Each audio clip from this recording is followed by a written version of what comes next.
Ahí está el contenido de lo que son panes saludables más el plan HACCP. Como siempre, la materia prima principal va a ser el trigo, de la cual nosotros vamos a obtener proteínas, ¿no? Y esta proteína tiene la característica de darle esa forma definida a la masa. Es decir, va a ayudar a la formación de sedes a través de un compuesto que se denomina gluten, que es un conjunto de proteínas características de el trigo, ¿no? De ahí que podemos nosotros escoger para otro tipo de panes, otros tipos de harina, que lo vamos a ir mencionando a través de eh, nuestro, la información que se viene para el día de hoy. Las proteínas, en este caso, van a llegar a formar mediante dos compuestos específicos esas redes características de una miga de pan. Las gliadinas, por ejemplo, que le van a llegar a dar elasticidad a la masa, esa es la característica de este compuesto, y las gluteninas, ¿no? Que son elásticas pero no son cohesivas, le van a dar la característica de extensibilidad, parámetros que pueden ser medibles en industria de panificación con instrumentación. No se ve la pantalla, me dicen a ver si me confirman si se ve o no. Yo creo que se ve normal. Voy a hacer la prueba con mi dispositivo alterno. Si se ve, no, si se. Tal vez están con otra parte de una imagen, ¿no? Pero les apuesto que se ve. Del trigo tenemos 5 tipos de grupos de trigo, ¿no? En las cuales nosotros, si es que somos industria de harinas, podemos llegar a fabricar esos tipos de trigo cumpliendo las especificaciones de cada tipo de harina a producir, ¿no? Obviamente caracterizando a mi materia prima, que es el trigo. Si es que quiero llegar de un tipo de grupo hacia otro grupo, también se puede llegar a hacer adicionando aditivos, ¿no?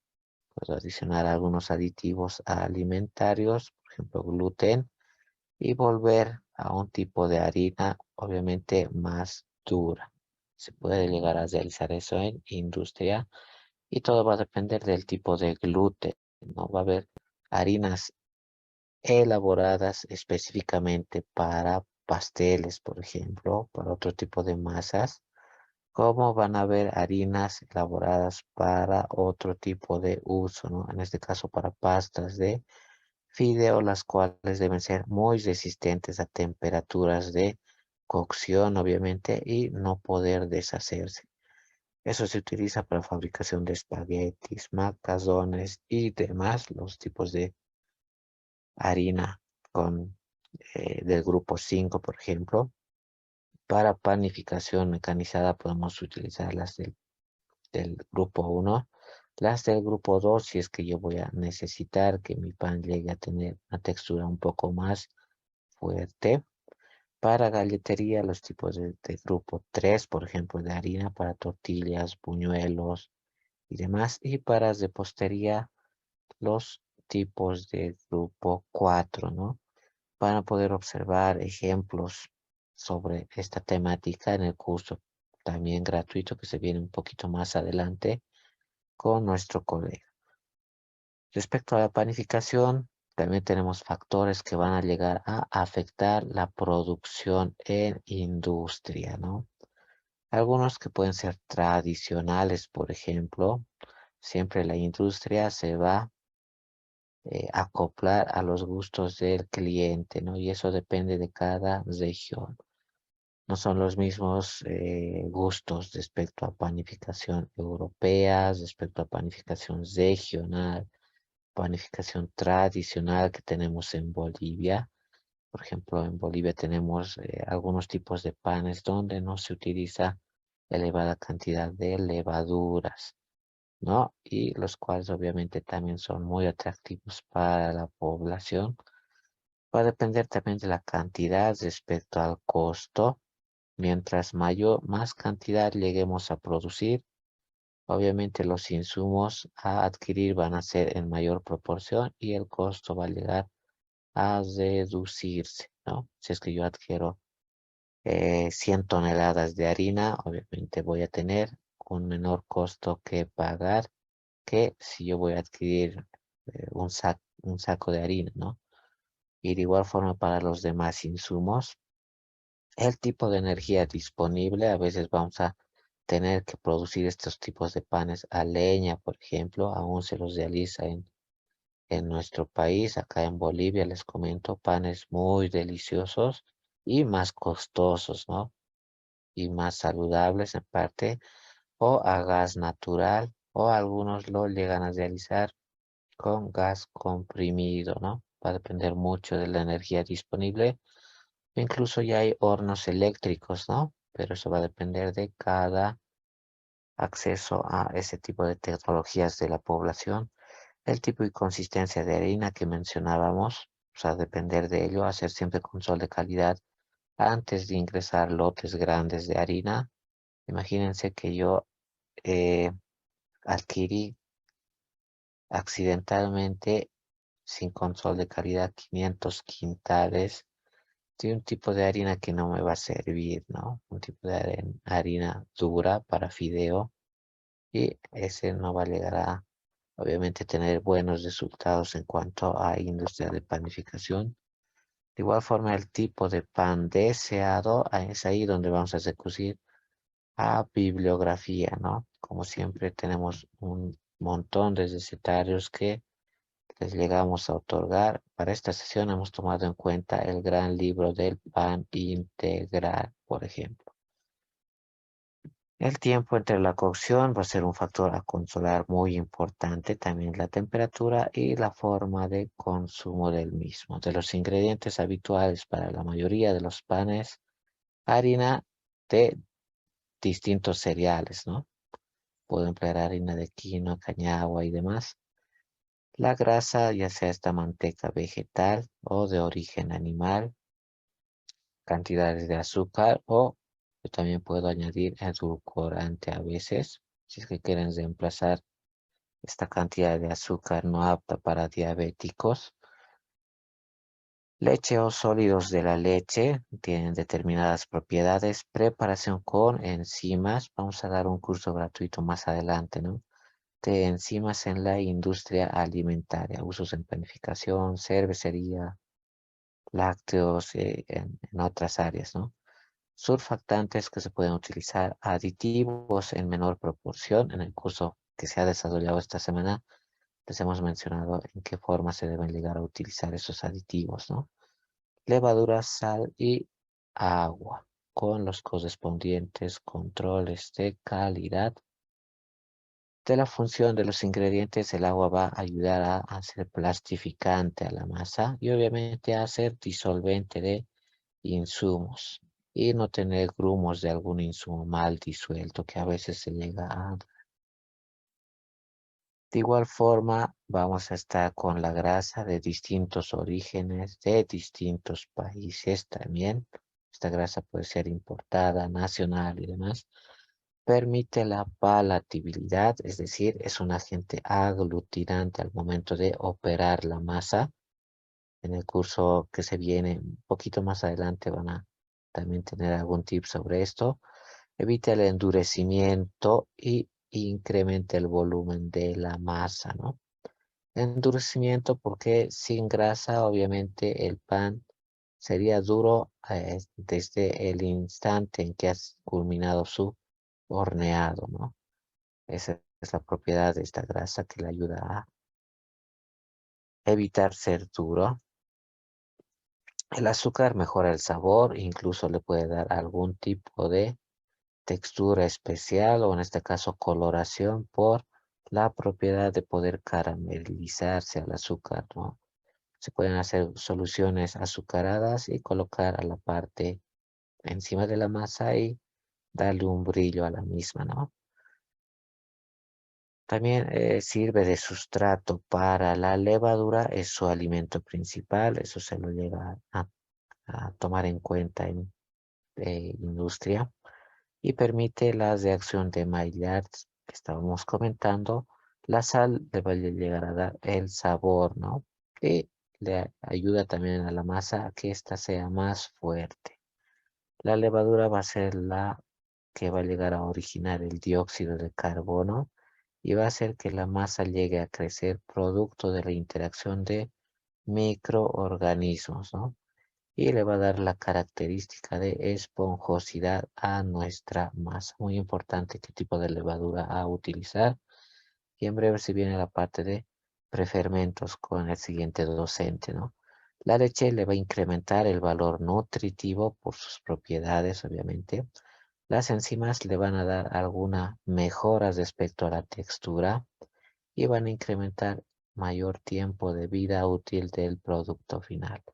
Surfactantes existen varios, ayudan a que la masa sea resistente a los excesos mecánicos, si es que vamos a tener la industria implementada con toda la parte mecánica, ¿no? Esto le ayuda a resistir a la masa. Se pueden utilizar SSL, por ejemplo, aditivos alimentarios, DATEM al 5,05% y demás surfactantes que existen, ¿no? Para que esta masa sea un poquito más resistente a la hora de tener tratamiento mecánico en industria. Aditivo para evitar el desarrollo de hongos, por ejemplo, se utiliza mucho propionato de calcio en la industria de panificación. El proceso habitual consta de un amasado formado de la masa. Hay técnicas que ustedes van a llegar a aprender, de igual forma libros que van a llegar a tener, donde se van a tener fotografías, ¿no? De cómo yo puedo amasar esta masa para evitar darle un correcto tratamiento a la masa. Va a depender mucho de esta parte, el crecimiento de la masa y demás factores, ¿no? Un mal amasado le va a dar un tipo de producto panificado de mala calidad. Etapa muy importante a controlar. Posteriormente la fermentación, que es menos difícil que el amasado. Si ustedes lo van a hacer de forma manual, a veces cuesta, ¿no? Nosotros hemos llegado a amasar, les comento, formar masas y no es sencillo, ¿no? Hay que agarrarle la técnica para obviamente ya poder hacerlo con mucha más facilidad. La cocción de igual forma, ¿no? La cocción hay que llegar a controlar tiempos y temperaturas. Podemos tener procedimientos para obtención de una masa. Obtener un sistema de masa simple, por ejemplo, un sistema de esponja masa. Son optativos. Yo elijo con cuál trabajar. Y para un procedimiento de panificación continua a nivel industrial a gran escala, voy a elegir la panificación continua, ¿no? Para la simple, obviamente amasamos todos los ingredientes hasta un desarrollo óptimo, crecimiento de la masa en una relación más o menos de 1 a 4. Fermentación que puede durar alrededor de 100 minutos. Vamos a tener que amasarlo nuevamente o golpear la masa. Otros 55 minutos de fermentación y posteriormente podemos dividir la misma, ¿no? Ya va a tener desarrollo de gas CO2 en su estructura. De igual forma, para la división, ya una vez dividido, podemos pasar a una segunda etapa de maduración, 25 minutos, moldeado y posteriormente la cocción, ¿no? Tras una maduración adicional de 55 minutos. Esto depende según el tipo de fabricante. Algunos omiten alguna etapa y se van directo a la otra, ¿no? O algunos tipos de formulaciones no necesitan golpeado, otros simplemente ya no necesitan división, solo un formado y demás. Para un sistema tipo esponja, mezclamos los ingredientes principales, harina, agua, levadura, azúcar y sal. Fermentación por 3 horas, amasamos con los demás ingredientes, los demás polvos. Un reposo de 45 minutos, dividimos, maduramos la masa unos 20 minutos más.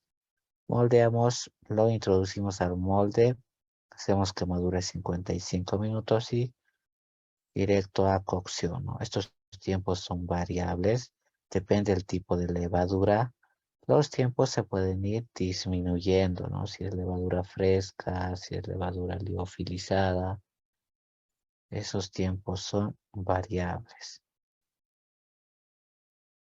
Del sistema de panificación continua, todo ingresa, ¿no? Todo un caldo líquido con los ingredientes líquidos añadidos, la harina y toda la parte de ingredientes secos, como en el video han podido observar, todo ingresa, se llega a amasar. Esa masa se bombea hasta que se llegue a desasollar antes del moldeo. Han visto en el video, ¿no? Se tienen largas cintas transportadoras. No es largo sin un solo fin, ¿no? El fin es que vaya a transcurrir un tiempo mientras se está llegando a desasollar la masa.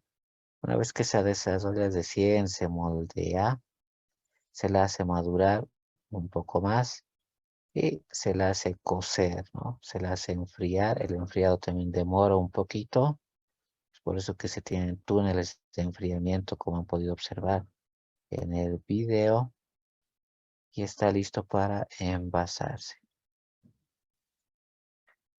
De la formación de la masa, cuando se añade el agua a las partículas de harina, estas se llegan a hidratar rápidamente, ¿no?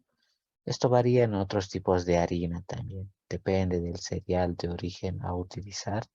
El amasador tiene como objetivo incorporar agua en todas las partículas, hidratar las proteínas para que se accione lo que es el gluten.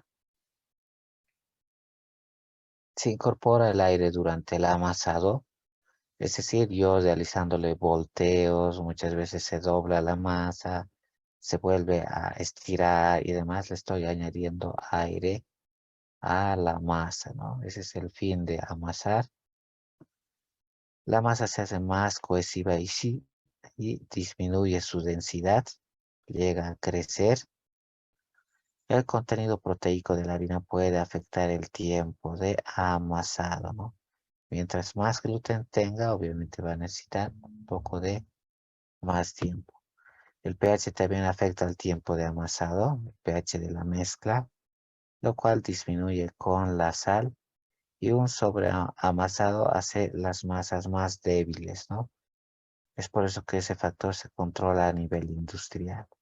Oscila, por ejemplo, estrictamente 15 minutos, 10 minutos de amasado, máximo 20 minutos. Si yo lo amaso ya unos, imagínense, 60 minutos, van a observar un efecto en la masa, se va a volver mucho más débil. De la fermentación, la levadura genera ese gas que hemos mencionado, hace una transformación de azúcares a gases, ¿no? Gas dióxido de carbono, el cual le da la característica de esponjosidad a la masa. El golpeteo o reamasado, algunos panes necesitan reamasado, ¿no? Saque todo el gas, dice el procedimiento, y vuelva a amasar. Eso se quiere en algunos tipos de panes, otros tipos no. Le va a dar lugar a romper las celdas de gas, produciéndose gran número de ellas y menor tamaño, obviamente. Y eso va a llegar a generar el olor característico al pan. La levadura no tiene movilidad en la masa, depende de la difusión del azúcar hacia ellas. Por eso se requiere un buen mezclado. La levadura también afecta la geología de la masa, la hace más elástica. Y la masa tiene un pH entre 6 después de la fermentación, ¿no? pH a ser controlado, y puede ir hasta 5 por la adición de agua más ácido carbónico. pHs más bajos acortan tiempos de amasados. De ahí la caracterización en una ficha técnica de mi tipo de masa. El dióxido de carbono es detenido por las proteínas de gluten. Son redes que evitan que se escape ese gas, ¿no? Solo el 45% del gas es detenido, el restante llega a escapar por alguna parte de la superficie, ¿no? Y de ahí que nosotros sentimos el olor característico a un producto fermentado. La pérdida de gas se debe al reamasado durante la fermentación y una maduración. De un moldeo que le podemos dar distintos tipos de molde. Esto de acuerdo al tipo de pan que vayamos a generar. La masa se debe laminar en diferentes direcciones, o sea, horizontal y vertical, para alinear las fibras proteicas y poder moldear más fácilmente, ¿no? Es por eso la importancia de esta etapa de laminado cuando nosotros vamos a comprar una sobadora de pan, por ejemplo. Vamos a llegar a poder cortar la masa, poder dosificar o fraccionar la masa mucho más fácilmente, ¿no? Y el pan va a ser más homogéneo y estandarizado. La masa se divide en partes y esas partes deben ser pesadas, ¿no? Ese diseño obviamente está, imagínense acá, yo veo masas un poco grandes, probablemente son de 200 gramos, ¿no? Esos 200 gramos hay que llegar a controlarlos, más o menos, recuerden. En otros países se venden los panes por masa, ¿no? Y hay tolerancias que respetar. Y se deja reposar. El reposo es para que se llegue a relajar la masa. El moldeo consiste en la laminación seguida de abarquillamiento enrollado con una parte de harina si fuera necesario para que no se pegue y la aplicación de presión. La maduración sirve para generar volumen, ¿no? Cuatriplicamos el volumen de una masa de origen inicial. La cocción es para darle la textura y sabor agradable al consumidor, obviamente para cocer la masa, puesto que está cruda. En esa etapa también se van eliminando microorganismos, ¿no? Y eso lo vamos a ver un poquito más adelante en HACCP. Durante la cocción se produce el cambio de color, el pardeamiento no enzimático o oscurecimiento del pan, ¿no?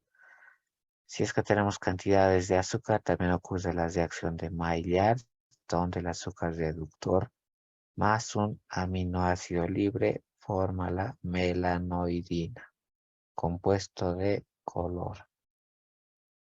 Ocurren estos defectos en la masa, hay que evitarlos, obviamente. Hay aditivos alimentarios que retardan el envejecimiento de la masa, puesto que si no la llegamos a cuidar, en un día ya estaría duro mi pan, ¿no? Sería muy duro después de un día. Para eso vamos a tener la cordiosidad de la corteza, puede pasar, o la compacidad o opacidad de la miga, cambian de color, la pérdida del sabor original o disminución de almidón soluble, la retrogradación, que es la recristalización de un almidón, es ahí la característica donde se vuelve duro mi pan, ¿no? Si se calienta el pan se puede perder parte de la retrogradación. Es un tip, ¿no? Cuando nosotros tenemos panes duros, el poder calentarlos un poco y tras calentarlos ya se pierde un poco de esa retrogradación. Quisiera consultar con qué normas se puede determinar la acidez de harinas de trigo y cómo se puede afectar, nos dice esto a la masa. Hay técnicas de control de calidad en proceso productivo. Las vamos a llegar a copiar para dar un seminario exclusivo de análisis físico-químico en industria de panificación, que va a ser otro curso gratuito exclusivo, ¿no? Vamos a adoptar todas las metodologías de análisis que existen para lo que es industria de panificación basadas en norma, en otro curso que vamos a llegar a tener, no se preocupen, de aquí a unos cuantos días, ¿no? Donde vamos a mencionar cuál es la metodología estándar de análisis de acidez, análisis de gluten, análisis de humedad, análisis de sal en la masa y varios tipos de análisis que se le llegan a realizar, ¿no? Son parte de un curso gratuito que se viene, les comento. Pero como respuesta sencilla, ya tenemos normativa estándar, ¿no? A la que puedo yo recurrir. En este caso nos conviene comparar, por ejemplo, también el análisis sensorial, ¿no? Que pueden observar en imágenes respecto a la formación de alvéolos en la masa. Acá se han llegado a formar alvéolos un poco más grandes que acá, ¿no? Y obviamente ese es un tipo de pan relativamente agradable al ojo o a la percepción que este tipo de pan, ¿no? El tamaño y distribución son propios de cada producto, puesto que varían los parámetros, ¿no? El amasado, el tipo de harina, los insumos a usar. El grado de hidratación de la masa condiciona el desarrollo del gluten, así como el amasado. La tenacidad, que es un factor que se puede llegar a medir también, o mediante farinogramas podemos nosotros analizar nuestra masa, eso lo vamos a mencionar en el curso gratuito. Ayuda a capturar las burbujas, ¿no? Incrementa la tenacidad, que le puede dar un tamaño específico de burbuja y uniformidad, ¿no? A veces necesitamos que estos alvéolos estén uniformes y no se formen grandes en un solo sector. Eso ya es un pan que puede resultar no ser bien visto, ¿no? La fermentación final va a depender mucho del tiempo y de la irregularidad de los alvéolos. De los panes saludables y ingresando a la temática del día de hoy, ¿qué se puede hacer para que el pan tenga aroma muy notorio de levadura?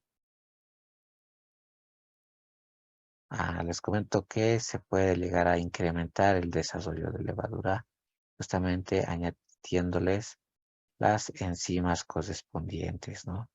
Hay dos enzimas principales que se utilizan en panificación, pero hay muchas más que incluso se podían llegar a utilizar. Estas enzimas ayudan a que el alimento sea más fácil absorbido por las levaduras, ¿no?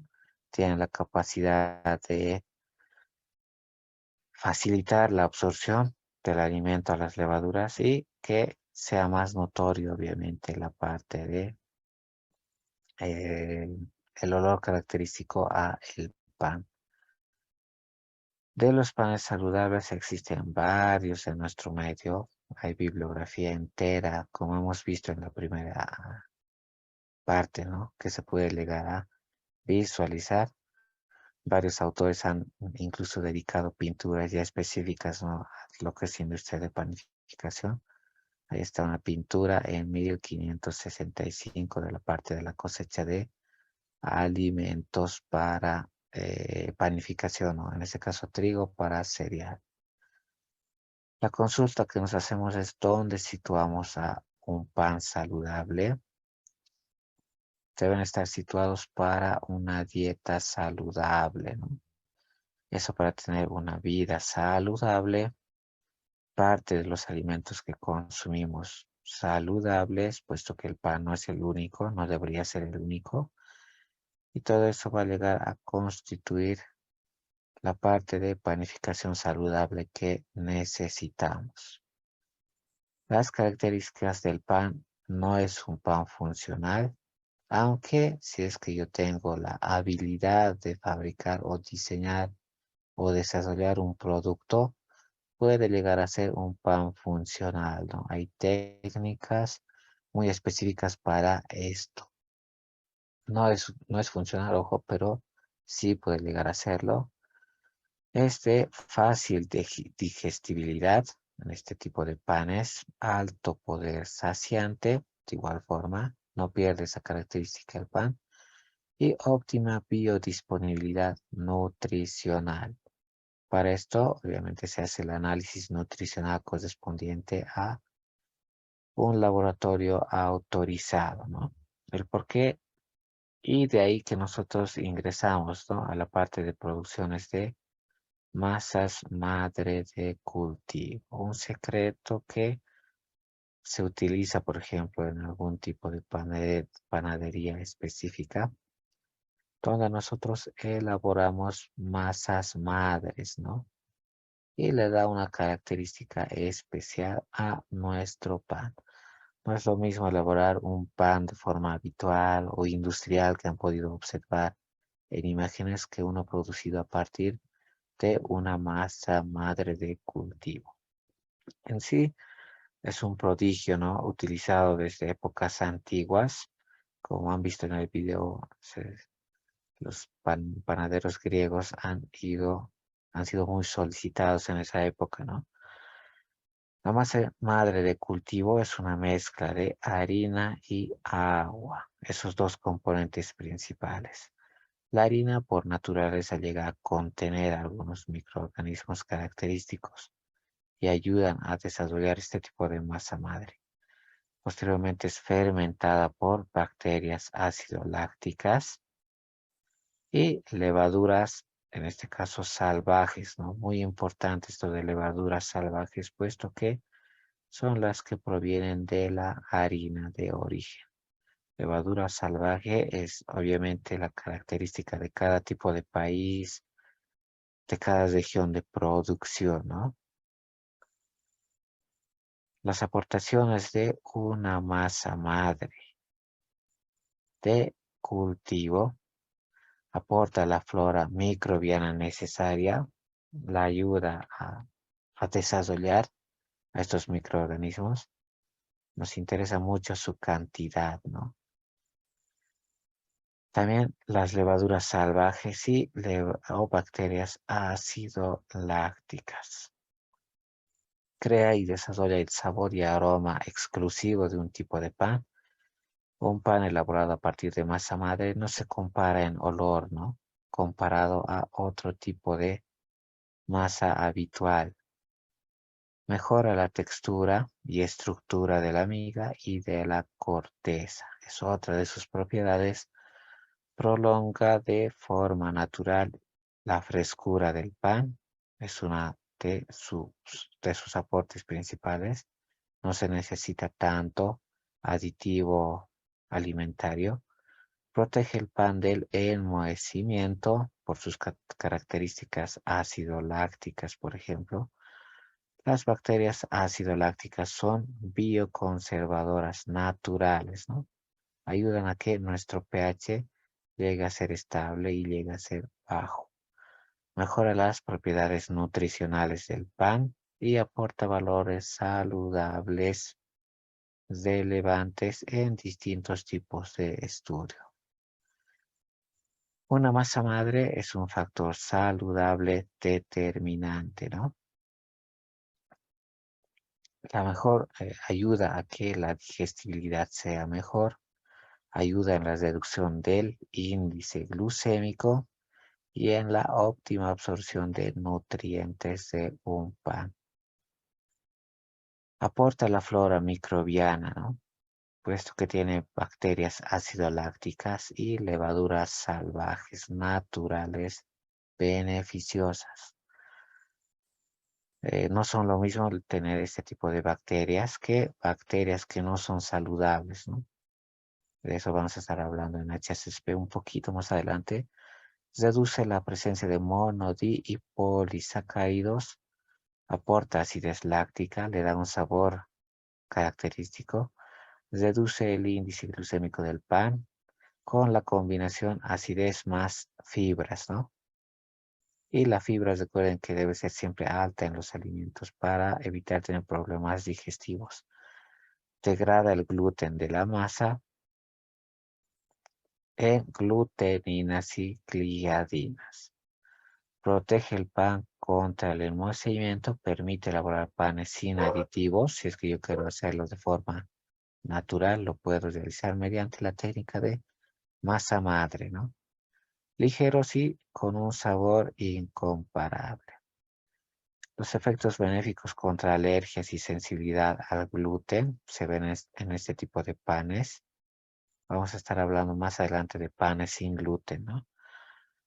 Aumenta la biodisponibilidad de nutrientes, aumenta la disponibilidad de zinc, hierro, magnesio, calcio y fósforo de una masa. Esta otra pintura antigua, ¿no? Dedicada a panificación. De la biodisponibilidad nutricional término muy importante hoy en día, ¿no? Y está de moda, es la proporción de un nutriente que nuestro organismo puede llegar a absorber y que utiliza funciones corporales normales, ¿no? Es decir, que el cuerpo las necesita. Tenemos ahí, por ejemplo, la European Food Information Council, que llega a dotar distintos artículos, ¿no?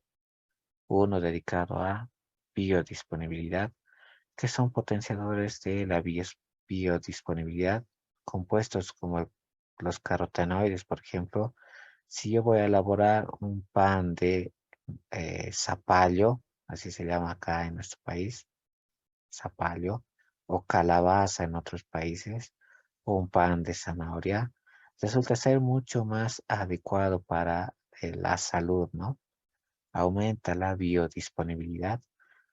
También la cantidad de ácido ascórbico o vitamina C, inhibidores de la biodisponibilidad. El ácido fítico, por ejemplo, me interesa consolarlo. Esto debería estar en muy poca proporción. Está muy presente en cereales, granos, harinas de grano completo, ¿no? Principales micronutrientes en los cereales que podemos encontrar, siempre hierro. Algunas harinas son fortificadas con hierro, ¿no? Acá en Bolivia esto es obligatorio, ojo. La harina con hierro debe comercializarse siempre fortificada en nuestro país. Menciona la normativa: zinc, magnesio, calcio y fósforo. Tenemos valores nutricionales para los panes saludables, ¿no? Eso obviamente, recuerden, ¿no? Siempre con un laboratorio de análisis nutricional se lo puede llegar a respaldar. O en mi etiqueta de producto panificado yo puedo adicionar la composición nutricional que lleva mi pan, ¿no? Como pro. Llega a tener menos cantidad de carbohidratos, menos gluten. Debería llegar a tener más fibra, menos sal, más vitaminas y más minerales, ¿no? A eso le llamamos panificación saludable. También los panes integrales cumplen tal función. Aquí están algunas tablas comparativas, ¿no? Este es un pan saludable surtido promedio, donde podemos evidenciar la diferencia de compuestos entre unos a otros, ¿no? Por ejemplo, tenemos mayor cantidad de acá ácidos grasos saturados. Tenemos mayor cantidad acá de fibra alimentaria. El pan tritordium con semillas, por ejemplo. Tenemos menor cantidad de sal, ¿no? Observen, menor al 2%. Se va a llegar a sentir levemente la sal en nuestro pan y de la cantidad de agua que puede llegar a llevar, ¿no? Ante esto, si es que quieren incursionar más sobre panificación saludable, pueden buscar recetas específicas en nuestra bibliografía, ¿no? Sobre el pan zigzag, por ejemplo, pan con semillas, la base en base hecha a masa madre, el pan de bagazo, el pan burlí, por ejemplo, pan cinta, pan celta, son panes tradicionales saludables, ¿no? Pan tradición, por ejemplo, y demás que pueden poder ustedes buscar en bibliografía. Otra pintura dedicada a panificación, ¿no? El camino hacia los panes saludables va a depender mucho de la selección de los ingredientes por calidad, ojo, no por costo y otro criterio, por calidad de gluten, baja presencia de gliadinas y sus valores nutricionales intrínsecos, ¿no? Es decir, de cereales ancestrales. Les tengo preparada, por ejemplo, un poco más adelante lo vamos a observar, sobre algunos panes hechos a partir de cereales como el amaranto, panes hechos a partir de cereales como la quinoa, que hoy en día están siendo valorizados, ¿no? Incluso ya si ustedes quieren tener una harina que no tenga gluten, la pueden llegar a adquirir, ¿no? Ya se tiene en el mercado harina sin gluten, donde ustedes pueden a partir de esa harina elaborar un pan, un tipo de pan específico, ¿no? Busquemos algún tipo de harina sin gluten. Tan, tan, tan, tan, tan. Ahí están condimentos, por ejemplo.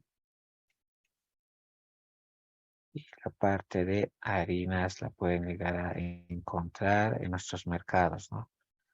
Almidones de maíz, bicarbonatos. A ver, observemos. Aquí están algunos tipos de harina más específicos. Uno de poroto, por ejemplo.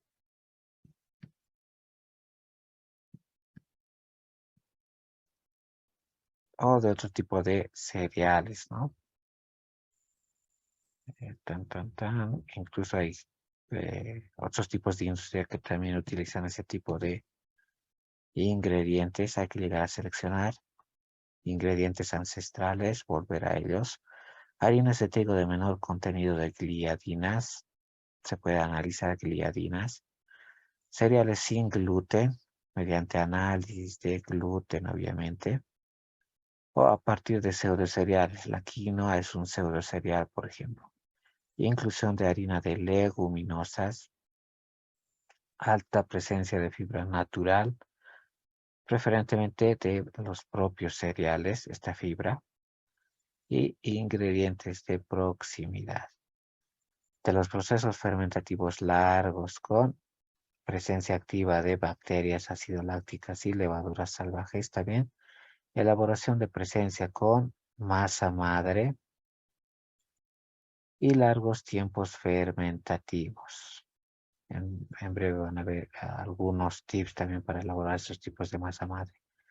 O degradación proteolítica de gluten a través de enzimas, lo que les hablaba, ¿no? Existen las proteasas, por ejemplo, en las cuales vamos a ir observando en algún tipo de seminario su obtención y su uso, ¿no?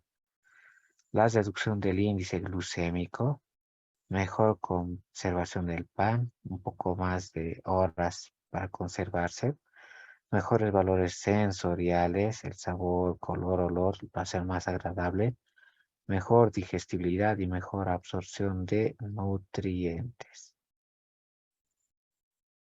De los ingredientes del futuro o del presente, ¿no? Puesto que ya se utilizan mucho hoy en día, está el trigo, por ejemplo, de las variedades escaña faso, trigo duro o trigo corazán o trigo espelta o del tritordium, ¿no? Que es la hibridación natural de un trigo duro y cebada silvestre bajo Jeep, por ejemplo, o el uso de la cebada, ¿no? Relativamente más barato y económico este cereal, bajo nivel de gluten y presencia de beta-glucanos, o podemos utilizar centeno, ¿no? Como ingrediente, bajo nivel de gluten, o hacer uso de mijo, sorgo o avena también, con altos valores nutricionales y sin gluten, característica de productos sin gluten, por ejemplo, o trigo sarraceno o alforjón, que es un pseudo cereal con alto valor nutricional, o la quinoa, otro pseudo cereal de alto valor nutricional, contiene todos los aminoácidos que necesita nuestro cuerpo, por ejemplo. El amaranto, también otro pseudo cereal, ¿no? Con valores proteicos relevantes. La chía o harina de chía que se puede emplear hoy en día. Pseudo cereal con valores nutricionales relevantes y leguminosas, ¿no? Con altos valores nutricionales. Eso ya está incluso estudiado, ¿no? Panes saludables son equivalentes a panes preventivos, puesto que se han hecho estudios médicos donde se ha llegado a determinar que personas que consumían eh, panes que no contengan gluten, panes que no tengan otro tipo de compuestos, han llegado a reducir determinados riesgos, ¿no? Riesgos de infecciones, por ejemplo, riesgos de cuadros digestivos, en este caso de problemas digestivos. De igual forma, casos con gluten se han llegado a deducir y todo eso en beneficio de personas celíacas, ¿no? Y esto, por ejemplo, el uso de bacterias ácido lácticas o componentes de harinas que sean libres de gluten para disminuir ese tipo de problemas. De ahí que tenemos una gran variedad de panes que podemos elaborar de forma saludable, ¿no? Por ejemplo, el pan tradición, el pan de pipas calabaza, que contiene zapallo, ¿no? Zapallo o calabaza, ese tipo de pan. El pan tritordium, el pan rusquical, el- las chapatas de pasas, el pan espelta, un tipo de pan antiguo, por ejemplo, el pan de cinta, el pan celta, consumido por algunos en gran proporción. La caña de azúcar de igual forma, el Tahoma multicereales, que tiene más de dos cereales, tres o cuatro cereales pueden estar para este tipo de pan. El pan de hogaza rústica de igual forma y el pan sarraceno, ¿no? Entre algunos habituales de los tantos que hay descritos en el gran libro del pan integral que les recomiendo, ¿no? De igual forma va a estar en el pack de cursos para los que deseen. Y también la parte de los films, por ejemplo, horneables que ya hay. Se pueden adquirir un pan preservado mediante congelación y poder calentarlo, por ejemplo. Te llegan a resistir tranquilamente 200 grados centígrados por 15 minutos, ¿no? Esos tipos de envolturas o envases para panes, puesto que cada vez hay más demanda de productos sin gluten debido a el mayor diagnóstico de celiaquía en la población. A ver, observemos este sitio de investigación del pan guardado frigorífico. Ejemplo, pan baguette. Panes que se pueden congelar, por ejemplo, o precocidos también se pueden congelar y este tipo de envolturas te los ayuda a reacondicionarlos, ¿no? Esta envoltura puede ser sometida directamente al microondas y su pan puede salir fresco, ¿no? Le sirve para largos periodos de duración y de igual forma es un envase que te llega a aislar, digamos, de contaminación por gluten para las personas sensibles al mismo o contaminación por otro tipo de bacterias y demás, ¿no? Es un tipo de envase que ya existe.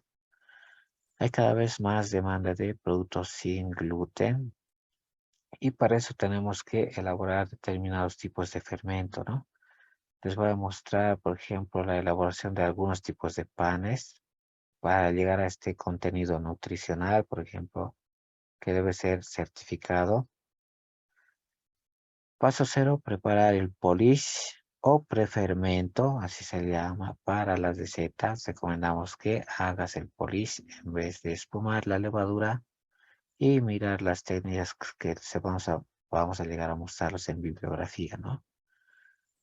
Paso 2, ponemos el recipiente de amasado, el resto de las harinas, más o menos una cantidad de 210 gramos. Leche, huevo previamente batido, como si fuéramos a hacer una tortilla, azúcar, una pizca de sal. Se amasa durante 7 minutos. Se puede utilizar máquina panificadora. Y hay las amasadoritas, ¿no? De 10 litros, amasadoras de 5 litros para casa o amasadoras industriales, ¿no? De 100 kilogramos. Pero solo se utiliza 6 primeros minutos del programa y si es que yo puedo utilizar amasado mecánico, pulsamos unos segundos el botón de inicio y detenemos el proceso. Posteriormente introducimos mantequilla o margarina, depende de la formulación. Amasamos nuevamente 6 minutos y la masa va a quedar muy pastosa y líquida. Pero si ves que es demasiado líquida, se puede añadir un poquito de harina de arroz o se utiliza otro tipo de harina, ¿no? o de la mezcla de harinas, sí, de forma lenta o utilizando una espátula, ¿no?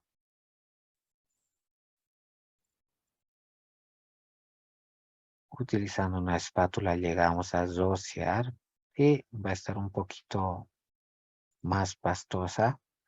Hacemos un bol, un paño, lo preparamos en un papel film, lo dejamos fermentar.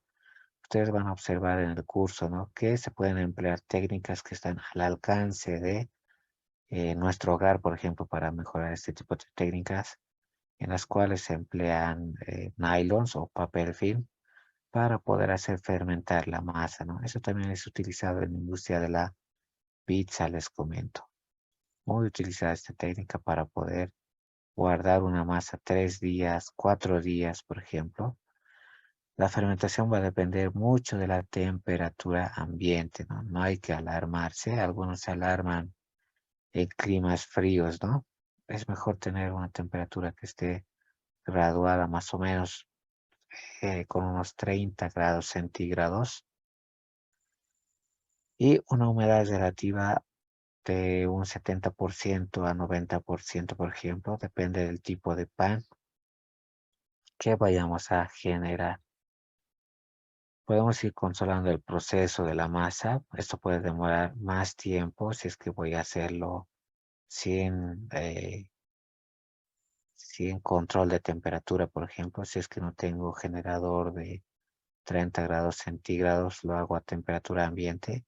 Puede que tarde un poquito más. Paso 3, vamos a untar un poco de aceite en un molde para hornear. Aceite o manteca se utiliza, ¿no? Generalmente. Con las manos untadas en aceite se esparce en los bols de hornear. También hay vidrio templado que se puede utilizar, ¿no? Si es que ustedes son amas de casa y demás, ya existe vidrio templado para poder hornear o si no es otro tipo de material, ¿no? Los de piedra o ollas de piedra y demás que se pueden llegar a utilizar directamente, ¿no? Ya no necesitamos algún tipo de bandeja muy especial y demás. Una forma es hacer una especie de chuzo y poder cortar si es que yo quiero fraccionar, es decir, lo voy a hacer de forma larga y puedo cortar con divisora o cuchillo, ¿no? Y colocamos los panecillos en el molde, esperamos a que lleguen a fermentar nuevamente y doblar el volumen inicial en el cual estaban. Se van a tener estos tipos de panes, por ejemplo, ¿no? De distinta formulación. Podemos pintar la masa antes de hornear. Para eso vamos a necesitar obviamente de brochas, ¿no? Brochas con azúcar perlada o azúcar de grano gordo. También puedo utilizar esos azúcares de grano gordo que he visto de alguna empresa nacional, por ejemplo. O con azúcar normal, ¿no? Cualquier tipo de azúcar le va a dar un tipo de coloración especial a la masa. Una variante es poner semillas de sésamo también. Puedo añadirlos en esta etapa cuando la masa ya esté desarrollada. Le voy a esparcir la cantidad que yo desee. Ya está listo para hornear, ¿no? 25 minutos a 180 grados centígrados, pero dependiendo de el horno. Hay hornos que tienen dos tipos de, en este caso, eh, dos tipos de hornilla, ¿no? Hornillas abajo, hornillas arriba. Va a depender de cada tipo de horno que se tenga. Acá tenemos una formulación para panecillos o el baguette que me mencionaban o tipo de pan tipo chusco, ¿no? Puedo llegar a esta información nutricional si es que yo voy a emplear estos ingredientes. Harina de arroz, por ejemplo, es un tipo de pan especial sin gluten.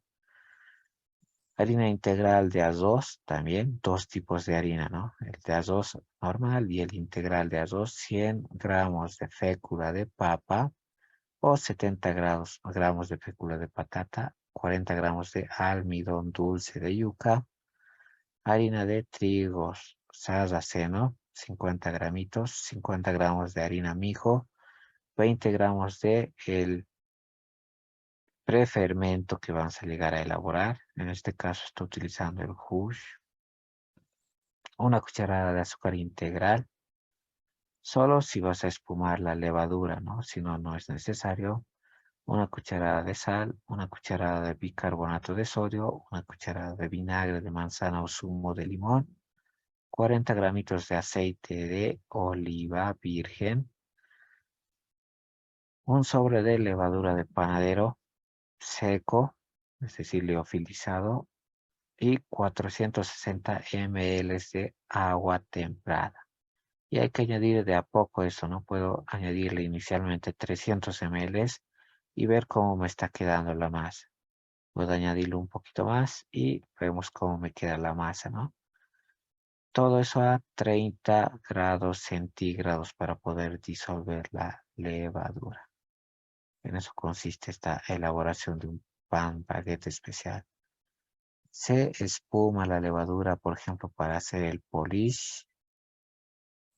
El paso 1, vamos a introducir todas las harinas que hemos mencionado en esa formulación, más la sal, el bicarbonato. Se amasa todo eso, se remueve todas las harinas antes de añadir líquidos, ojo. Es mejor hacer una mezcla en seco, ¿no? Es mucha más. A nivel industrial, por ejemplo, se hace mezcla en seco, todo lo que son las premezclas, puesto que facilitan una dispersión de aditivos a lo largo de la masa, ¿no? Si yo voy a añadir previamente líquidos, ahí es ahí donde puedo tener problemas más adelante en el horneado, ¿no? En un bol aparte vamos a mezclar el agua que contiene el prefermento, dejar unos 10 minutos para que se forme el gel, apartarlo y podemos utilizar técnica básica, ¿no? Hacer un gel con el, el, el psyllium, por ejemplo. Añadir el gel al bol, a la, al recipiente donde estamos llegando a amasar. Añadimos aceite y agua a 30 grados centígrados de estante. Hemos utilizado parte de la espuma del fermento o el polish. Se amasa durante 10 minutos. Se añade la levadura espumeada restante por otros 2 minutos. Y se añade al último, ¿no? Ojo, al último el zumo de limón y el vinagre. Y se amasa unos 2 minutos más. Estos componentes al último, puesto que le puede llegar a afectar a la fermentación. Si se utiliza, por ejemplo, una maquinaria, se coloca la masa en la cesta grande, o en el recipiente grande. Se deja que la masa fermente cubierta con un paño limpio o film durante la fermentación. Y esta debería llegar a elevar el doble de volumen, ¿no? El doble de tamaño. Y con mucho cuidado se coloca esta masa en la superficie para corte con una tabla o madera o de silicona. Suavemente se amasa y apega y se le da la forma cilíndrica a la masa, ¿no? Y con un cuchillo afilado y previamente mojado en agua tibia se llega a cortar en proporciones que necesitemos para colocarlo en los moldes para baguette. En ese tipo de moldes, ¿no? Los panecillos se colocan en ese tipo de moldes o bagueteras para baguette. Es interesante ya que la forma de U de los casi les ayuda a dar la forma al panecillo, ¿no? Esa forma de U le va a llegar a ayudar a dar esa forma. Y de igual forma la base larga, ¿no? Le va a ayudar a dar esa forma. Y se hace una segunda fermentación en ese molde. De igual forma se puede colocar papel de horneado encima de la baguetera, ¿no? Un tip para poder homogenizar el horneado. Le coloco ese papel de horneado. que puede ser de aluminio, hay distintos materiales, ¿no? Ya que pequeños agujeros hacen que la masa sin gluten se enganche y el resultado no sería bueno. Ese es el secreto para elaborar ese tipo de baguette a partir de harina de A2. Se precalienta el horno a 200 grados centígrados y se coloca un recipiente con un trapo húmedo para aportar vapor, en este caso aportar humedad a esta etapa de cocción, lo que nos va a llegar a ayudar a dar una masa crujiente, ¿no? Se hornea más o menos por 30 minutos a 180 grados centígrados en función del tamaño del pan, ¿no? Un pan más grande va a requerir ser un tiempo más de horneado, ¿no? Y panes pequeños van a requerir menos tiempo. Se deja enfriar fuera del horno de la baguetera antes de comerlos. Si queremos congelar los panecillos, lo podemos hornear solo 30 minutos. Ese es otro secreto, ¿no? Si quiero hornear o hacer precocción de mi pan, solo 30 minutos y luego lo descongelamos de 10 a 15 minutos en el horno. También se pueden hacer muñequitos de avena. Aquí está, es un tipo de panificación saludable sin gluten, ligeramente endulzada, ¿no? Con agave. Para ese tipo de muñequitos se emplea harina de arroz, por ejemplo, fécula de papa, arroz integral. Se añade harina de avena, pero hay que tener en cuenta la certificación sin gluten, ¿no? Es un sello certificación gluten free que se les da a los productos certificados que no tienen gluten. Pasas para decorar, ahí están las pasitas. Y es una receta pensada para los más pequeños de la casa, ¿no? Se puede encontrar harina de mijo y en Bolivia hoy en día todo es posible, ¿no? Se puede importar, les comento, pero hay que llegar a cumplir los pasos correspondientes, ¿no? Registros sanitarios, certificados de origen y demás, y se puede llegar a importar cualquier tipo de harina que hemos mencionado de otros países. Pero hay que tomar en cuenta el costo, ¿no? De transporte. Puede ser muy elevado y hacer equilibrio qué cantidad mínima yo debería llegar a importar. Paso número 0 para ese tipo de galleta decorativa. Lo llegamos a elaborar una vez más el polish. En el curso van a ver en qué consiste la elaboración también de este polish y lo van a ver en vivo, ¿no? Cómo se llega a realizar. Se saca una determinada cantidad de los ingredientes de la receta original, eso para preparar la premezcla, solo una cantidad, ¿no? Se remueve por 15 minutos hasta que la levadura haya generado espuma. Paso número 2, evitar mezclar demasiado, ¿no? Eso en el horno. Paso número 1, mezclar los ingredientes secos, todas las harinas, pero en seco, ojo, ¿no? Ese es uno de los secretos. Harinas, el psyllium, la goma santán, este tipo de formulación lleva goma xantán, bicarbonato y sal. Añadimos ingredientes secos, aceite, huevo batido, vinagre y agua tibia. Se amasa durante 10 minutos y se añade la levadura espumada en el paso anterior, es decir, en el paso 0 que hemos mencionado. Se amasa durante 5 minutos más. Se recomienda utilizar amasadora o panificadora con programa de amasado, ¿no? Para que no nos vaya a fallar nuestros reloj. A veces nos olvidamos. En caso de amasar manualmente, usar una espátula para que la masa sea muy líquida y pegajosa. Paso 2. En las bandejas de horno vamos a poner el papel horneado. Acá está. Extendemos un poco de aceite encima del papel. Ahí está. Con las manos mojadas para que no se nos pegue la masa, tipo elaboración de buñuelos, ¿no? Acá en nuestro país tenemos buñuelos que son deliciosos a elaborar y esa técnica se utiliza. Se moja un poquito las manos y se va a ir sacando la masa, ¿no? Que todavía no ha fermentado del recipiente de amasado y se les va a llegar a dar la forma de muñequitos. Paso 3, vamos a llegar a pintar los muñequitos con agua y agave para darle un poco de toque dulce, ¿no? No demasiado, pero sí. Se ponen las pasas para resaltar ojos, por ejemplo, y demás.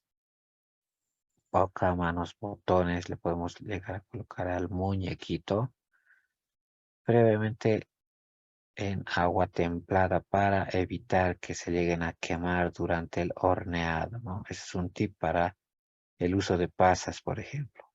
Remojarlos en agua templada, agua tibia, antes de hornearlos, si no, se van a quemar. También se puede añadir huevo a la mezcla de agua con agave para hacer que los muñequitos sean brillantes, ¿no? Una técnica es huevo, creo que todos saben, y otra técnica es azúcar, cualquiera de los dos. De la fermentación vamos a dejar fermentar los muñequitos 1 hora y media, más o menos a 2 horas. En nuestro caso lo hemos dejado cerca de la chimenea para que se acelere un poquito la fermentación. Paso 5, con un horno ya precalentado a 210 grados centígrados, solo para darle calor en la parte de abajo, se le gana a hornear los muñequitos 40 minutos aproximadamente. Ahí está, ya han llegado a tener la forma predefinida y se lo llega a hornear, ¿no? Los muñequitos. Pasemos ahora a la parte de HCP para la parte de panificación, ¿no? Tenemos algunas consultas. ¿Qué es el psyllium? Unas consultas. Es el preparado que hemos hecho con la levadura en el paso 0, ¿no? Ese preparado al que se refiere. Y lo que sobra de levadura, ¿cómo se pone a la mezcla al poner la harina? Eh, Ese prefermento nos puede servir para varias preparaciones, les comento. Puede ser guardado de igual forma varios tiempos, refrigerado. Es una facilidad que nos da en este caso para poder llegar a elaborar prefermentos, ¿no? En la práctica, eso se puede llegar a almacenar en recipientes de vidrio, por ejemplo, por largos periodos, por ejemplo, 1 día, 2 días, 3 días, y no pasa nada, ¿no? A eso se refiere, lo guardo. Y la cantidad que yo voy a necesitar, saco una porción, ¿no? ¿Qué parámetros se debe tener en cuenta en el horneado para que el pan no salga duro? Uno, la formulación, ¿no? Han visto que no estamos empleando trigo ahí. Y si es que vamos a emplear trigo, debe ser de el tipo para panificación, no el trigo de postero ni el otro para fideo, ¿no? Ese parámetro y durante la mezcla de igual forma debemos ver que se hayan llegado a formar los alvéolos correspondientes, ¿no? Es decir, se incremente el volumen, se duplique el volumen mínimamente, ¿no? A veces se puede llegar a cuatriplicar el volumen. Existen laboratorios de prueba de masas, nos dice, eh, para nueva formulación de masa. Hay laboratorios, hay farinogramas acá en Bolivia, les comento, laboratorios que hacen ese tipo de análisis. No sé si se refieren a este, por ejemplo, en breve les voy a mostrar. Entraré a mi correíto y voy a buscar.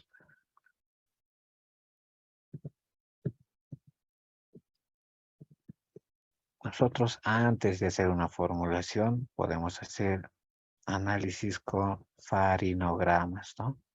Acá en Bolivia y en sus países obviamente existen este tipo de equipos y es ahí donde nosotros vemos las características de la masa que hemos llegado a obtener, ¿no? Cuánto de extensibilidad ha llegado a tener o hasta qué punto se ha llegado a romper, cuál ha sido la consistencia de la masa que hemos llegado a obtener. Ahí está un farinógrafo, por ejemplo, y hay este tipo de equipos acá en Bolivia, sí los hay. Hay laboratorios que se dedican a hacer este tipo de análisis. Solo es la clave llevarles, obviamente, la formulación que ustedes tengan y se pueden hacer análisis, ¿no? Observen ahí el grado de absorción, el desarrollo de la estabilidad que se ha llegado a obtener, distintos tipos de harina, ¿no? Aquí está uno de harina floja, harina panadera, harina media y harina con fuerza. Entonces, inicialmente siempre vamos a controlar nuestra materia prima, ¿no? Y en el curso también les van a llegar a dar tips de qué marcas de harina podrían llegar a utilizar para obtener algunos resultados mejores, ¿no? O qué combinaciones podrían llegar a realizar. ¿Se recomienda alguna marca de máquina de amasadora para uso doméstico? Para uso doméstico hay, ¿qué marca recuerdo? Hay una brasilera, les comento, que tiene repuestos a nivel nacional. Amasadora de pan, pero hay una brasilera. Puesto que yo estoy en Bolivia, voy a recurrir a mi buscador para Bolivia. Ahí está.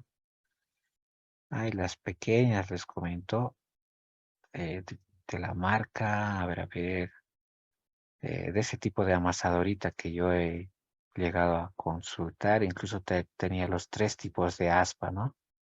Tenía para batir, tenía para hacer premezcla y tenía para amasar. Era de industria brasilera. Eh, Más o menos se llamaba Arno. Más o menos, ¿no? Creo que era como esta que ya existe en nuestro mercado, ¿no? 5 litros, para 10 litros, para 15 litros, doméstica, que obviamente también la pueden utilizar para laboratorio. Esa marca, la ventaja era que tenía repuestos a nivel nacional, ¿no? A veces si se van a comprar una china, lo malo es que a nivel nacional no existen repuestos, ¿no? Pero hay algunos representantes a nivel nacional, creo que era esa marca, que sí llegaba a tener la cosea, por ejemplo, de esto muy importante, la coseíta que tiene adentro del motor para poder tener un buen uso de la misma, ¿no? Pasemos a HACCP para panificación. Recomendaciones de literatura química y bioquímica industrial para panificación y repostería. 3 gigas se va a facilitar en el recurso, ¿no? De toda bibliografía de panificación, les comento. 3 gigas, todos los libros más importantes, más ilustrados, que tengan varias formulaciones y demás, se va a llegar a tener 3 gigas en el curso, no se preocupen. Y de eso nos caracterizamos, ¿no? Nosotros. Hacemos HACCP que viene de el Hazard Analysis and Critical Control Point, análisis de peligros y puntos críticos de control, ¿no? También se puede utilizar el APPCC. Si es que van a ver esas nomenclaturas, no es extraño. Es una herramienta de gestión, obviamente, de inocuidad alimentaria. Es administrativa, que debe ser implementada como cualquier otra normativa con el fin de proteger la inocuidad de los alimentos. De ahí la importancia de, antes yo implementar una fábrica, tomar en cuenta todos estos tipos de aspectos HACCP, ¿no? Para prevención de la contaminación, ya sea física, química o microbiológica de un alimento. De los orígenes del HACCP, esto lo llegamos a ampliar en el curso de HACCP, les comento. El origen es de la empresa Pillsbury, empleada para los astronautas, ¿no? De productos para astronautas. No es un sistema libre de riesgo. Hay mejores sistemas que el HACCP, les comento. uno de sus hermanos, ¿no? Del HACCP es el HARPC, por ejemplo, que es un sistema un poco más estricto, predictivo que el HACCP. Y en el curso de la BRC vamos a estar llegando a tomar en cuenta tanto criterios HACCP como los del curso de la BRC para alimentos, ¿no? La BRC Food. Minimizan el riesgo de peligros que pueden estar presentes en industria alimentaria. 7 principios fundamentales que vamos a ver el día de hoy antes que nos pise el tiempo y nuestro siguiente docente nos va a llegar a dar mucho más conocimiento al respecto de masas en la práctica. Vamos a llegar a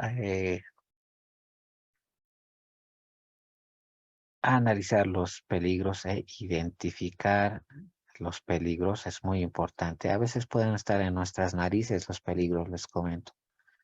Cuando yo era estudiante, iba obviamente a algunas industrias, pero no visualizaba el peligro, ¿no? Hasta que llegué a pasar cursos HACCP y me indicaron, ¿no? Qué tipos de peligro podrían estar presentes. De igual forma, las medidas preventivas, ¿no? De ese tipo de riesgo. Identificamos los puntos críticos de control para industria de panificación. Establecemos límites críticos de control para industria de panificación. En otros países como Perú, eso es obligatorio, ¿no? Para industria de alimentos, sí o sí debes tener HACCP, si no, no puedes funcionar. En Bolivia, afortunadamente, creo, para algunos, aún se puede funcionar sin HACCP, ¿no? Monitoreamos los puntos críticos de control, establecemos acciones y medidas preventivas, establecemos un sistema de mantenimiento y registros y verificamos procedimientos. Esos son los 7 principios. Hay 12 pasos para la implementación que también los describimos en el curso de HACCP, ¿no? Y los pasos también nos sirven para llegar a formar otros programas. Por ejemplo, esto es obligatorio, ¿no? Sí o sí, yo debo cumplir la legislación de mi país. Acá en Bolivia, el registro SENASAC, por ejemplo. Ya puedo ir ascendiendo con otros criterios de normativa Mercosur para BPMs, por ejemplo, e implementar toda la parte de industria que no tenga riesgos de inocuidad. Para la parte de estructura me sirve mucho esto y cuidados. Y voy a plantear mi plan de higiene y saneamiento, mis procedimientos operativos estándar de saneamiento y manejo integrado de plagas, todo para panificación, ojo, ¿no? Después puedo ascender con HACCP para determinar puntos críticos de control.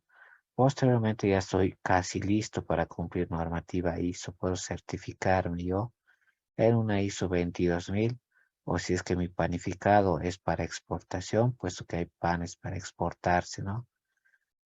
Quiero ingresar al mercado europeo, al mercado americano, puedo certificarme en normativa BRC, FSSC 22000, normativa de la IFS, si deseamos, para poder exportar sin tanto problema, ¿no? De las regulaciones HACCP a nivel americano, tenemos al Codex Alimentarius, sí o sí hay que llegar a tomarlo en cuenta para nuestro análisis. CFRs, si es que voy a estar en Estados Unidos, ¿no? Industria que se basa también en su regulación.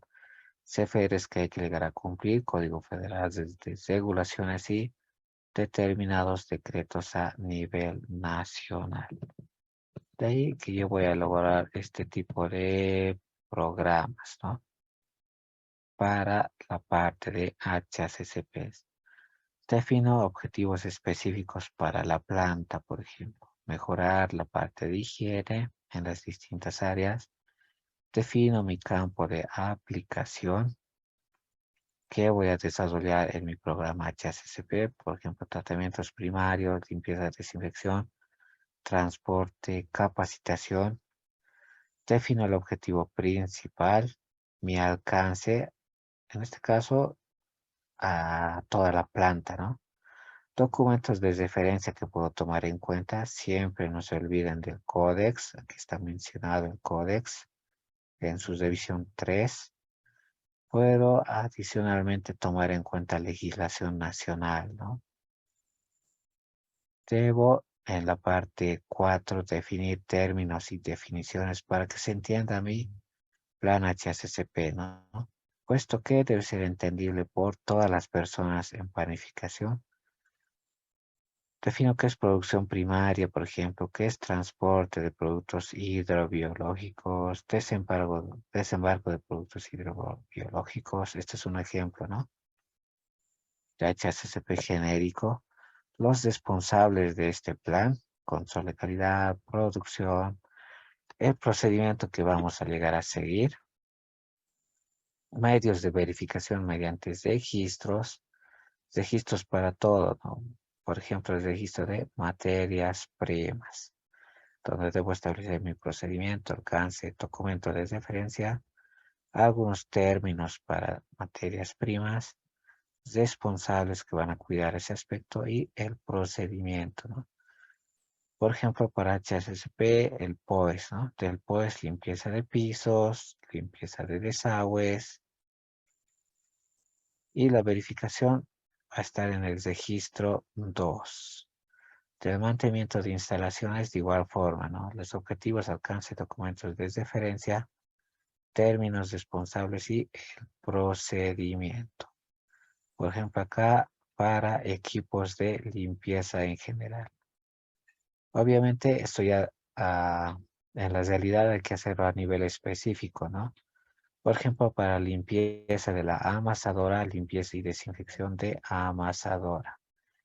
Limpieza y desinfección de sobadora o laminadora. Limpieza y desinfección de horno. Limpieza y desinfección de cámara de fermentación. Limpieza y desinfección de envasadora. Este procedimiento ya debe ir dedicado, ¿no? Para cada una de las maquinarias de panificación.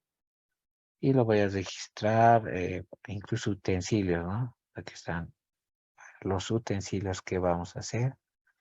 Lo voy a registrar en el registro 3, limpieza de equipos y utensilios. Y de igual forma para las otras partes de la planta, ¿no? Para mantenimiento, de igual forma, ¿no? Se elabora ese tipo de plan, quienes van a estar encargados de los documentos de referencia que puedo tomar en cuenta, términos, el responsable del jefe de mantenimiento, obviamente. El TAC, también técnico de aseguramiento de la calidad. Establezco el procedimiento a seguir para mantenimiento. Lo voy a registrar en ese registro de mantenimiento en instalaciones. Puedo elaborar también para mantenimiento de equipos, ¿no? Para los equipos de igual forma, términos, responsables, procedimiento, y voy a tener este registro de limpieza y mantenimiento de equipos. Para abastecimiento de agua, de igual forma debo generar un documento similar. Todo es sistema de gestión o papeleo, si se dan de cuenta, procedimiento y registro. Para eliminación de efluentes, de igual forma, ¿no? Esto lo llegamos a elaborar, obviamente, para llegar a cumplir normativa, ¿no? Y que los reguladores sanitarios en mi país no me observen. Para la parte de control de plagas, de igual forma, ¿no? Ahí están los términos responsables y el procedimiento. Para la parte de higiene personal, también colocamos este tipo de procedimientos.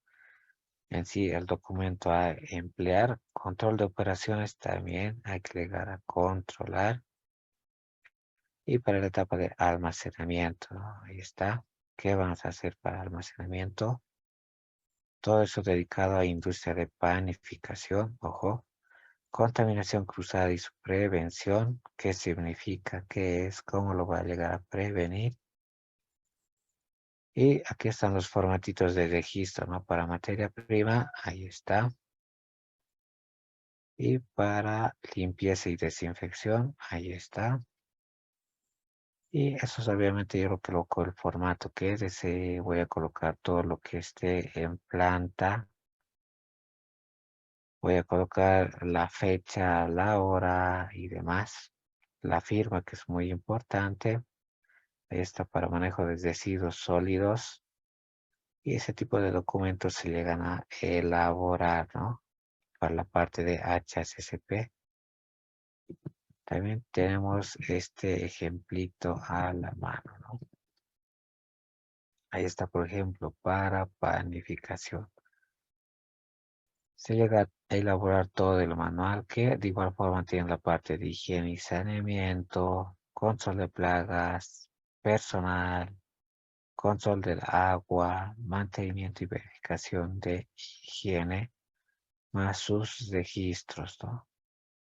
Se describe, por ejemplo, en qué consiste la planta, qué es lo que hace, cuáles son los objetivos con este manual, cuál es la justificación, los procedimientos a seguir, ahí está para limpieza, el procedimiento, qué métodos voy a emplear, qué materiales se emplea para eso, quiénes son los responsables, en qué formatos de registros voy a registrar lo que estoy llegando a realizar, cuál es la frecuencia para los mismos. Aquí está ya el diagramita, ¿no? Del ambiente, frecuencia, ejecución responsable y registro. Esto debe estar elaborado para industria de panificación, para la cámara de fermentación, el horno, almacenes, para las mesas de trabajo, los vestuarios, utensilios, vitrinas, la frecuencia, inicio y término de proceso. Acá es de forma diaria. Inicio y término de proceso, puesto que puede ocurrir contaminación cruzada de un producto a otro, ¿no? Ahí están elaborados de forma diaria también. ¿Quiénes van a estar encargados? Los operarios del establecimiento. Lo va a llegar a controlar el responsable y se va a registrar en el registro de higiene de ambiente, de equipos y de utensilios para todas las áreas. También procedimientos de desinfección se llega a establecer, ¿no? Cómo desinfectamos pisos, paredes y demás. En qué formato lo voy a llegar a llenar, cuál va a ser la frecuencia. Y ahí están mis formatos, ¿no? Link de asistencia al finalizar, porfa. ¿Cómo podemos identificar uno o más puntos críticos? Existe un procedimiento del árbol de decisiones, así se llama, les comento, en la parte de HACCP. ¿Cuáles serían los puntos críticos para en la parte de recepción de materia prima? Nos dicen. Y los límites críticos más acciones correctivas se llega a elaborar en esa secuencia, ¿no? Se identifica el punto crítico de control. Para esto se evalúa el árbol de decisiones en cada una de las etapas. Y de ahí se determina si es o no punto crítico de control. Posteriormente se generan las acciones correctivas o las medidas de control, ¿no? Se elaboran los registros de respaldo y eso se va monitoreando semana tras semana. Si es que falla o pasa algún incidente, vuelvo a revisar mi punto crítico de control, ¿no? Vuelvo a ejecutar el árbol de decisiones tomando en cuenta esa falla. Vuelvo a determinar tal vez nuevos puntos críticos de control o descartar otros puntos críticos de control y planteo nuevas acciones correctivas. Es un ciclo, ¿no? Es un ciclo vicioso. Siempre se repite. Posteriormente, llego a llenar todos mis registros de forma diaria. Si hay problemas, vuelvo a analizar puntos críticos de control, árbol de decisiones. Determino o no si es que hay más puntos críticos de control y las medidas, ¿no? Vamos a pasar brevemente a observar a ver, algún ejemplito que esté descrito en las presentaciones. Este es lo que nos pide, por ejemplo, un decreto de un país aledaño sobre la implementación de HACCP y su plan HACCP. Obligatorio, ¿no? Eso ya es decreto. Ahí está el Codex Alimentarius, lo menciona la HACCP. Los fundamentos ya nos pide en otro país, ¿no? El HACCP mediante resolución y decreto nos dice ese decreto disposiciones generales, ¿no? Todo alimento que sea procesado, envasado, etiquetado debería llegar a cumplir HACCP según esa es la regulación en todas las etapas productivas, ¿no? O procesamiento, fabricación, envase, almacenamiento, transporte, distribución, importación o exportación debería llegar a cumplir. Y un poquito más adelante vamos a tener la secuencia. Esto nos sirve para implementar una buena instalación cumpliendo normativa básica. Nos sirve también para tomar en cuenta los criterios de localización y lugar de acceso. ¿Cuántas puertas voy a tener? ¿Qué controles van a tener esas puertas respecto a plagas, por ejemplo? Respecto a higiene y demás.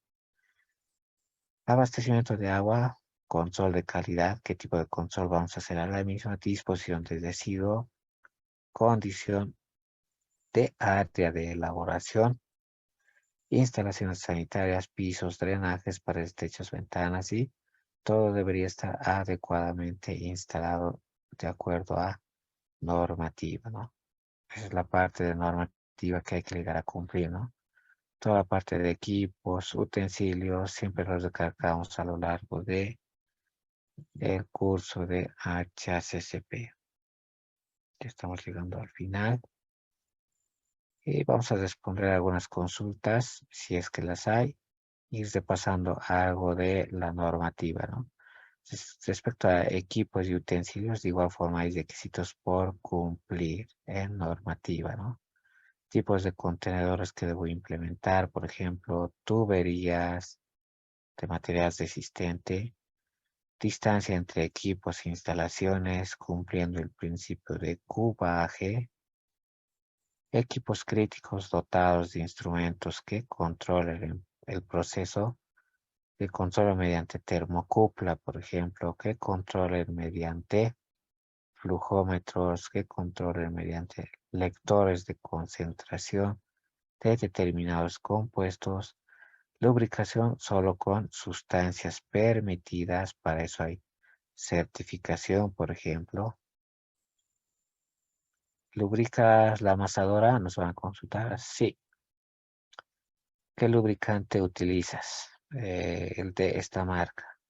Muy bien. ¿Cuál es su certificado sanitario de esa marca? Nos van a solicitar. Debo añadir, ¿no? Tiene certificación grado alimenticio. Acá está. Y obviamente no va a haber problemas, ¿no? No puedo utilizar otro aceite o grasa que no sea grado alimenticio. Material resistente, de igual forma, no contaminante, desmontable y con acabado liso, no poroso, ojo, tampoco absorbente, ¿no? Estas son las normativas que hay que llegar a cumplir. Curvaturas media caña a lo largo de toda la instalación, quiere decir a la curva que sirve de contacto entre pared y piso, ¿no? Tipo caña, media caña diré. No lubricación en las superficies en contacto con alimentos, muy importante. No se debe lubricar en esas superficies y pinturas desprendibles están prohibidas en industria alimentaria. Si ven pintura que se está llegando a desprender, obviamente es inadecuada para esa industria. Y lo más importante les voy a señalar de estas diapositivas, lo que me consultaban, ¿no? Que llegar a tener SOPs, ahí está el procedimiento, nos sirve para identificar peligros, por ejemplo, salmonela, los peligros de cada industria, ¿no? En la industria de panificación muy presentes las plagas, ¿no? Plagas que pueden llegar a contener alguna de estas bacterias. Y a ver, qué más, qué más, voy a ir observando algo que les pueda servir. Este es, por ejemplo, un cuadrito de límites críticos que yo debería establecer. Se aborda en el curso, obviamente. Del peligro lo debo identificar, ¿no? Bacterias patógenas, todo tipo de bacterias. Punto crítico de control, en este caso es un pasteurizador. Tiene límites críticos, mínimamente 72 grados centígrados durante 15 segundos para eliminar patógenos. Eso para bacterias, por ejemplo. Tenemos un horno de secado también que debería controlarse la temperatura y flujo de aire prefiltrado hasta alcanzar 0,85 de actividad de agua. Y en el curso elaboramos lo que es la matriz, ¿no? La matriz de control, acciones correctivas, la matriz de puntuación, eso se lleva en el curso, les comento de HACCP.